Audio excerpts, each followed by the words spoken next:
taageerayaasha xisbiga mucaaradka ah ee wadani ee magaalada Shiikh ee gobolka Saaxil ayaa saaka subaxnimadii si ballaaran uga qayb qaatay ololaha xisbiga isbeddeldoonka ah ee wadani. Taageerayaal aad u tiro badan ayaa socod dheer ku muujiyay xuduudda taageero ee ay u hayaan xisbigaasi wadani, waxayna soo buux dhaafiyeen wadooyinka waaweyn ee magaalada Shiikh. Noocyada kala duwan ee fanka, ciyaaraha hidaha iyo dhaqanka ayay ku soo bandhigeen magaalada Shiikh, waxaana dhoolatuska ololaha wadani ka dhex muuqday taageerayaal si weyn ugu dabaaldegaya xisbiga. Markii ay socod ku soo gaalabixiyeen, waxay isugu yimaadeen xarunta dhexe ee xisbiga ku leeyahay magaalada Shiikh, halkaasoo khudbado kala duwan ay uga jeediyeen mas'uuliyiinta xisbiga ee degmada Shiikh sida maayar ku-xigeenka degmada, xildhibaan Qabile iyo xubno miisaan culus ku leh xisbiga wadani gaar ahaan degmada Shiikh.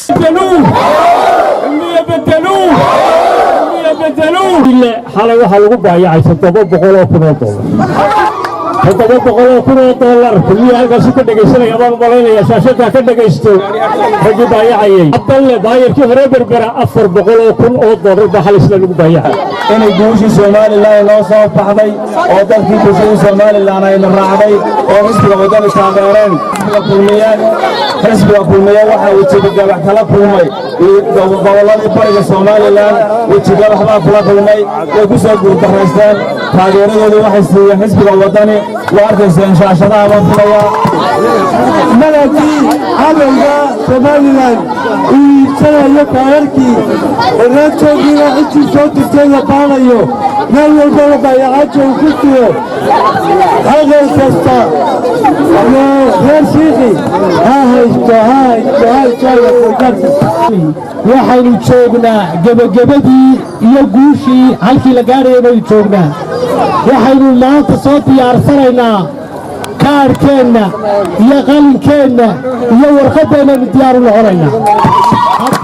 sida ilaahay laga rajaynayo taasaynu diyaarsanaynaa. waxaan idiin sheegaynaa inuu dhammaan dadweynaha reer Shiikh uu wadan yahay ha ka shakiina. bismillaahi raxmaani raxiim dhammaan taageerayaasha xisbiga wadani aad iyo aad u salaamaya ee sida fiican isku soo abaabuliyo barayfad hantidii ummadda wuxuu ku bixiyaa wada barayfad ummaddeennaynu barayfad ku bixinaa shirkada indiya laga keenay haddaan haraadka degmada ku hadlaya anigu maalintii ugu horraysay baan idhi xisbiga wadani cabdiraxmaan oo fadhiyaan anigu yidhi faarax qabiille waa kaase cabdiraxmaan oo dhibaato badan baana haysataa jaamacad ma lihiin hoygii waxbarashadaanu nahay waa nalagu foona haddaanu shiikh nahay weliba waxaan nahay meesha loo soo dalxiis tago jaamacad baanu doonaynaa waanu dhibanahay ilmaha iyagu wuxuu tagaa magaalo kale. dabaaldegan oo ahaa maalintii lixaad ee xisbiga wadani ayaa qaatay saacado dhowra gelinkii hore ee maanta. Siciid Axmed Timreyse, telefishinka caalamiga Star, magaalada Shiikh.